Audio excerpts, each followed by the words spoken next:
अस्सलाम वालेकुम everyone, welcome to a day in my life Ramzan edition. Ramzan का पहला जुम्मा आप सबको बहुत बहुत मुबारक हो।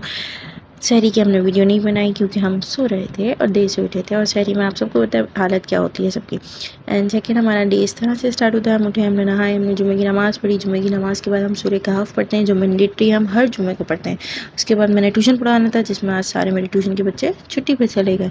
फिर इस तरह से मैं थोड़ा सा लेट गई, मैंने आराम कर लिया। फिर उसके बाद असर की नमाज़ पढ़ी। असर की नमाज़ के बाद मैं अफ्तारी की तैयारी में लग गई। मैंने सारा अफ्तारी की तैयारी की। अफ्तारी की तैयारी में मैंने समोसे तो नहीं बनाए थे आज मैंने बनाए थे चिकन रोल्स, एंड उसके साथ मैंने बनाए थे पकोड़े, समोसे वगैरह जो होते हैं पकोड़े।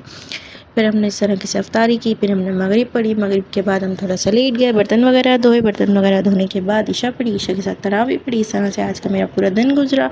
और आप बताइए आपका कैसा दिन गुजरा। तो मिलते हैं आपसे अगली वीडियो में। Please like and subscribe my channel.